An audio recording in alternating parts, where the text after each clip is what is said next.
ಮುಳಬಾಗಿಲಿನಲ್ಲಿ ಪ್ರತಿದಿನ ನಡೆಯುವ ಎಲ್ಲಾ ಸುದ್ದಿಗಳನ್ನು ವೀಕ್ಷಿಸಲು ಮತ್ತು ತಿಳಿಯಲು ಕೂಡಲೇ ನಮ್ಮ ಪೇಜ್ ಅನ್ನು ಫಾಲೋ ಮಾಡಿ ಮತ್ತು ಬೆಲ್ ಐಕಾನ್ ಅನ್ನು ಒತ್ತಿ ನಮಗೆ ಬೆಂಬಲ ನೀಡಿ. ಇವತ್ತಿನ ದಿನ ಮುಳಬಾಗಲ್ ರೋಟರಿ ಸೆಂಟ್ರಲ್ ಮತ್ತು Rotary Bengaluru south parade club ಮತ್ತು ಮುಖ್ಯವಾಗಿ ಇಂಡಿಯನ್ ಕ್ಯಾನ್ಸರ್ ಸೊಸೈಟಿಯಿಂದ ಹೆಬ್ಬಣಿ ಸರ್ಕಾರಿ ಆಸ್ಪತ್ರೆಯಲ್ಲಿ ಇವತ್ತು ಏನು ಕ್ಯಾನ್ಸರ್ ತಪಾಸಣಾ ಶಿಬಿರವನ್ನು ಏರ್ಪಡಿಸಿದಾರೋ ಇದಕ್ಕೆ ಅಧ್ಯಕ್ಷತೆಯನ್ನು ವಹಿಸಿ ಆಗಮಿಸಿರ್ತಕ್ಕಂಥ ಆಸೀನರಾಗಿರ್ತಕ್ಕಂಥ ನಮ್ಮ ಮುಳಬಾಗಲ್ ಸೆಂಟ್ರಲ್ ರೋಟರಿ ಅಧ್ಯಕ್ಷರು ಸ್ನೇಹಿತರು ಆಗಿರ್ತಕ್ಕಂಥ ಶಂಕರ್ ಸರ್ ಅವರೇ ಮತ್ತು ನಮ್ಮ ರೋಟರಿ ಕ್ಲಬ್ನ ಕಾರ್ಯದರ್ಶಿಗಳು ಆಗಿರ್ತಕ್ಕಂಥ ರಾಘವೇಂದ್ರ ಅವರೇ ಮತ್ತು ನಮ್ಮ ಬೆಂಗಳೂರು ಸೌತ್ ಪರೇಡ್ ಕ್ಲಬ್ನ ಅಧ್ಯಕ್ಷರಾಗಿರ್ತಕ್ಕಂಥ ಅರ್ಜುನ್ ಸರ್ ಅವರೇ,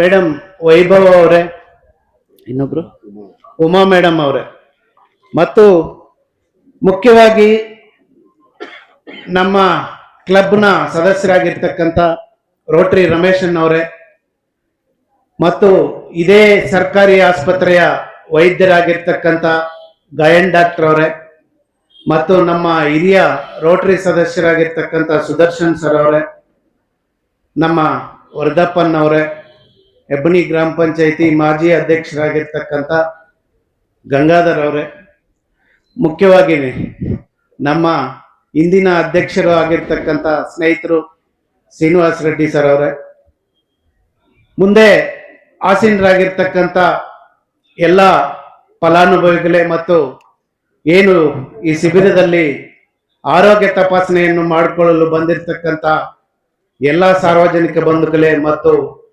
ಮಕ್ಕಳೇ ಮತ್ತು ಮಾಧ್ಯಮದ ಸ್ನೇಹಿತರೆ, ಹೆಬ್ಬಣಿಯಲ್ಲಿ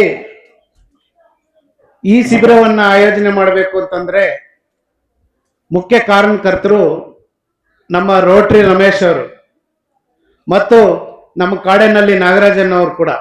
ನಮ್ಮ ಕಾಡೇನಹಳ್ಳಿ ನಾಗರಾಜನ್ ಅವರು ನಿರಂತರವಾಗಿ ರೋಟರಿಯಲ್ಲಿ ಸೇವೆ ಸಲ್ಲಿಸಿದ್ದಾರೆ. ಆ ರೋಟರಿಯಲ್ಲಿ ಅಧ್ಯಕ್ಷರಾಗಿದ್ದಾರೆ. ಸುಮಾರು ರೋಟರಿ ಸೇವೆಯಲ್ಲಿ ಮಾಡಿ ಈಗಲೂ ಕೂಡ ಹೆಬ್ಬಣಿ ಗಡಿ ಭಾಗದಲ್ಲೇ ನಡಿಬೇಕು ಅಂತ ಹೇಳ್ಬಿಟ್ರು. ಅವರು ಬರಬೇಕಾಗಿತ್ತು, ಕಾರಣಾಂತರದಿಂದ ಅವರು ಬರಕ್ಕಾಗ್ಲಿಲ್ಲ. ಅವರ ಅನುಪಸ್ಥಿತಿಯಲ್ಲಿ ನೀವೆಲ್ಲರೂ ಕೂಡ ಕಾರ್ಯಕ್ರಮವನ್ನ ಯಶಸ್ವಿಗೊಳಿಸಿ ಆ ಭಾಗದ ಎಲ್ಲಾ ನಮ್ಮ ಸಾರ್ವಜನಿಕ ಬಂಧುಗಳಿಗೆ ಅನುಕೂಲ ಆಗ್ಬೇಕು ಅಂತ ಹೇಳಿ ಕಳಿಸಿದ್ರು. ಮತ್ತು ಎಲ್ಲರೂ ಕೂಡ ಆರೋಗ್ಯದ ಬಗ್ಗೆ, ಕ್ಯಾನ್ಸರ್ ಬಗ್ಗೆ ಬಹಳ ಅರ್ಥಪೂರ್ಣವಾಗಿ ತಿಳಿದಿರ್ತಕ್ಕಂಥ ಡಾಕ್ಟರ್ ವೈದ್ಯರುಗಳು ಬಹಳ ಸ್ವಚ್ಛವಾಗಿ ತಿಳಿಸಿದ್ದಾರೆ.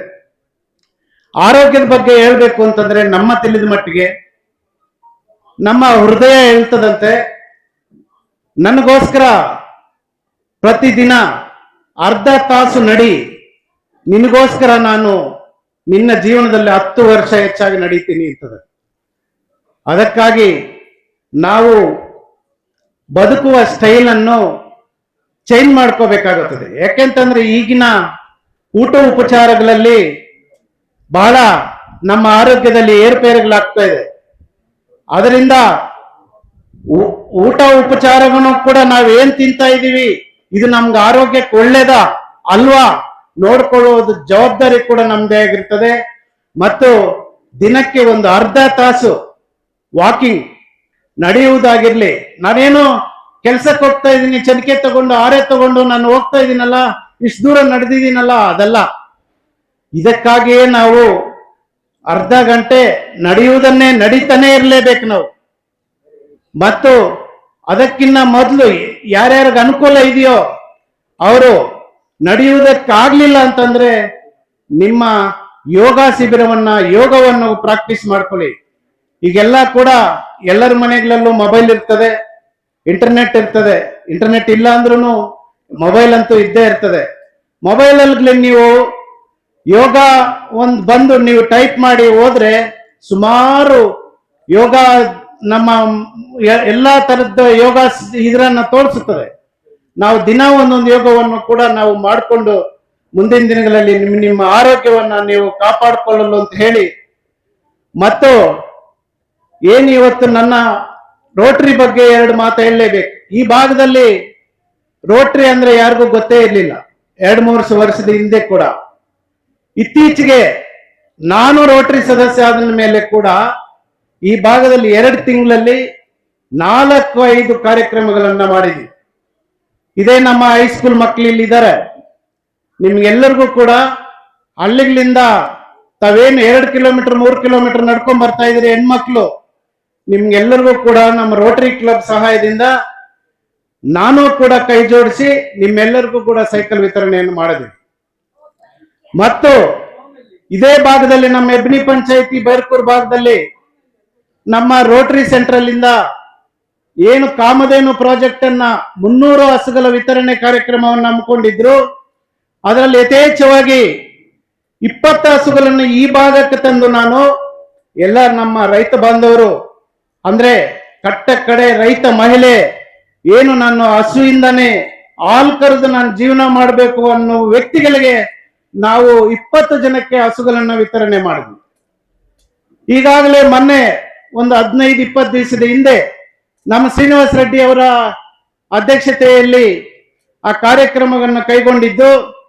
ಮನಗಿಟ್ಟಮಿಟ್ಟಿ ಸರ್ಕಾರಿ ಶಾಲೆಯಲ್ಲಿ ತುಂಬಾ ಸ್ಟ್ರೆಂತ್ ಇದ್ರು, ತುಂಬಾ ಮಕ್ಕಳು ಓದುವಾಗ ನಾವು ಒಂದ್ಸಲಿ ಭೇಟಿ ನೀಡಿದ್ರೆ ಎಲ್ಲ ಕೆಳಗಡೆ ಕುಂತಿದ್ರು. ಅದನ್ನು ನೋಡಿ ನಾವಿಬ್ರು ನಮ್ಮ ಆಗಿನ ಅಧ್ಯಕ್ಷರು ನಾನು ಕೂಡ ಮಾತನಾಡಿ ಶಾಲೆಗೆ ಎಷ್ಟು ಡೆಸ್ಕ್ ಪೀಠೋಪಕರಣ ಕೂಡ ನಾವು ವಿತರಣೆ ಮಾಡಿದ್ವಿ. ಇವತ್ತಿನ ದಿನ ಇದು ಅದ್ಭುತ ಕಾರ್ಯಕ್ರಮ. ನನ್ನ ತಿಳಿದ ಮಟ್ಟಿಗೆ ಬೆಳಿಗ್ಗೆ ಒಬ್ರು ಲಾಯರ್ ಒಬ್ರು ಕಾಲ್ ಮಾಡಿದ್ರು ನಮ್ಮ HCODಲ್ಲಿಂದ, ಅಣ್ಣ ತುಂಬಾ ಒಳ್ಳೆ ಕೆಲಸ ಮಾಡಿಸ್ತಾ ಇದ್ದೀರಿ ನಿಮ್ಮ ರೋಟರಿ ಕಡೆಯಿಂದ, ತುಂಬಾ ಒಳ್ಳೆ ಕೆಲಸ. ಯಾಕೆಂತಂದ್ರೆ ನಮ್ಮ ಹಳ್ಳಿಯಲ್ಲಿ HCODಲ್ಲಿ ಮಾತ್ರ ಇತ್ತೀಚೆಗೆ ಒಂದು 6 ತಿಂಗಳೊಳಗಡೆ 10 ಜನ ಸಾವನ್ನಪ್ಪಿದ್ದಾರೆ. ಏನ್ರಿಂದ? ಕ್ಯಾನ್ಸರ್ ಇಂದ. ಇದು ಅವೇರ್ನೆಸ್ ಅಂದ್ರೆ ನಾವು ಎಷ್ಟರವರೆಗೂ ಮಾಡ್ತೀವಿ? ಪಾಂಪ್ಲೆಟ್ ಓಡಿಸಿದ್ವಿ, ಡಂಗೂರ ಓಡಿಸಿದೀವಿ, ನೈಟ್ ಎಲ್ಲ ನಮ್ಮ ಆದಷ್ಟು ನಮ್ಮ ಎಲ್ಲಾ ಹಳ್ಳಿಗಳಲ್ಲಿ ಕೂಡ ನಮ್ಮ ನಾಯಕರುಗಳು ಲೀಡರ್ಸ್ ಏನಿದಾರೋ ಎಲ್ಲರಿಗೂ ನಾನು ಇನ್ಫಾರ್ಮ್ ಮಾಡಿ ಅವ್ರು ಅಷ್ಟು ಮಾತ್ರ ಮಾಡಿದ್ದಾರೆ. ಅವ್ರಿಗೆಲ್ಲರೂ ಕೂಡ ನಾನು ಕೃತಜ್ಞತೆಗಳನ್ನ ಸಲ್ಲಿಸ್ತೀನಿ. ಯಾಕೆ ಈ ಮಾತುಗಳನ್ನ ಹೇಳ್ತಾ ಇದ್ದೀನಿ ಅಂತಂದ್ರೆ, ನನ್ನ ಹತ್ರ ಬಂದ್ರು ಕ್ಯಾನ್ಸರ್ ಇಂದ ನಾವು ಬಳಲ್ತಾ ಇದೀವಿ, ನಾವು ಆಸ್ಪತ್ರೆಗೆ ಹೋಗ್ದಿರಾ ನಮಗೆ ಆಸ್ಪತ್ರೆ ಖರ್ಚಿಗೆ ಏನಾದ್ರೂ ನೀವು ಸಹಾಯ ಮಾಡಲೇಬೇಕು ಅಂತ ಹೇಳಿದಾಗ ನಾನು ಒಂದು 5,000-10,000 ಕೊಟ್ಟಿದ್ದೀನಿ. ಸುಮಾರು ಜನಕ್ಕೆ ಕೊಟ್ಟಿದ್ದೀನಿ. ಹೆಬ್ನಿ ಬೈಪಲ್ ಕೊಟ್ಟಿದ್ದೀನಿ, HCODಯಲ್ಲಿ ಕೊಟ್ಟಿದ್ದೀನಿ. ಅಷ್ಟೇ ಮಾಡಕ್ಕಾಗುತ್ತೆ ಹೊರತು ನಾನು ಅವ್ರ ಪ್ರಾಣವನ್ನು ಆಗಲ್ಲ. ಅದರ ಸಲುವಾಗಿ ನಮ್ಮ ರೋಟರಿ ಅಧ್ಯಕ್ಷರು ಎಲ್ಲ ನಮ್ಮ ರೋಟರಿ ಸದಸ್ಯರಲ್ಲಿ ಮಾತನಾಡಿ ಈ ಭಾಗದಲ್ಲಿ ಯಥೇಚ್ಛವಾಗಿ ಕ್ಯಾನ್ಸರ್ ಇಂದ ಬಳಲುತ್ತಿದ್ದ ಎಲ್ಲ ಆರೋಗ್ಯ ಕೆಡಿಸಿಕೊಂಡು ಸುಮಾರು ಜನ ಸಾವನ್ನಪ್ತಾ ಇದ್ದಾರೆ ಅಂತ ಹೇಳಿ ಈ ಭಾಗದಲ್ಲಿ ಕ್ಯಾಂಪ್ ಅನ್ನ ಅರೇಂಜ್ ಮಾಡಿಸಿದ್ವಿ. ನಾವು ಕಾಸು ಕೊಟ್ರೆ ಉಳಿಯಲ್ಲ, ಬಟ್ ಈ ತರ ಮಾಡಿದ್ರೆ ಅಂತೂ ಏನು ಮುಂದಿನ ಅವಾಯ್ಡ್ ಆದ್ರೂ ಮಾಡ್ಬೋದು. ಯಾರು ಕ್ಯಾನ್ಸರ್ ಫಸ್ಟ್ ಕೇಸ್ ಬರ್ತಾ ಇದೆಯೋ ಅದು ಫಸ್ಟೇ ತಿಳ್ಕೊಂಡ್ರೆ ಅಟ್ಲೀಸ್ಟ್ ಅವರ ಅವೇರ್ನೆಸ್ ಬರುತ್ತೆ, ಅವರ ಆರೋಗ್ಯವನ್ನು ಕಾಪಾಡ್ಕೋಬಹುದು ಅಂತ ಹೇಳಿ ಎಲ್ಲರೂ ಕೂಡ ಬನ್ನಿ ಅಂತ ಹೇಳಿ ನಿನ್ನೆ ಮೊನ್ನೆಯಿಂದ ಕೂಡ ನಾವು ಎಲ್ಲರಿಗೂ ಆದಷ್ಟು ಎಲ್ಲ ಗ್ರೂಪ್ಗಳಲ್ಲಿ ಶೇರ್ ಮಾಡಿ ಮೊದಲೇ ಕೂಡ ನಾನು ನಮ್ಮ ಅಧ್ಯಕ್ಷರ ಜೊತೆ ಕುಂತು ಒಂದು ಪ್ರೆಸ್ ಮೀಟ್ ಅನ್ನು ಕೂಡ ಕೊಟ್ಟಿದ್ವಿ. ಈಗಾಗಲೇ ನನ್ನ ತಿಳಿದ ಮಟ್ಟಿಗೆ 30-35 ಜನ ಹೆಸರನ್ನು ಕೂಡ ಬರ್ಸಿದ್ದಾರೆ. ಒಳ್ಳೇದಾಯ್ತು. ಇನ್ನು ಹೆಬ್ನಿಯಲ್ಲಿ ಇವತ್ತು ಸಂತೆ ಇರೋದ್ರಿಂದ ನಿಧಾನಗತಿಯಲ್ಲಿ ಜನ ಬರ್ತಾ ಇದ್ದಾರೆ. ಬಂದು ತಾವೆಲ್ಲರೂ ಕೂಡ ನಮ್ಮ ಡಾಕ್ಟರ್ ತಂಡ ಏನಿದೆಯೋ ಅವ್ರು ಇರುವ ಒಳಗಡೆ ಬಂದು ಎಲ್ಲರೂ ತಪಾಸಣೆಗೆ ಒಳಪಡಿಸ್ಕೋಬೇಕು ಅಂತ ಹೇಳಿ ಏನು ಈ ಅವಕಾಶ ನನಗೆ ಕಲ್ಪಿಸಿಕೊಟ್ಟಿರ್ತಕ್ಕಂಥ ನಮ್ಮೆಲ್ಲಾ ರೋಟರಿ ಸದಸ್ಯರಿಗೂ ಅಧ್ಯಕ್ಷರಿಗೂ ವಂದಿಸುತ್ತಾ ನನ್ನ ಮಾತನ್ನು ಮುಗಿಸ್ತಾ ಇದ್ದೀನಿ. ಜೈ ಹಿಂದ್, ಜೈ ಕರ್ನಾಟಕ.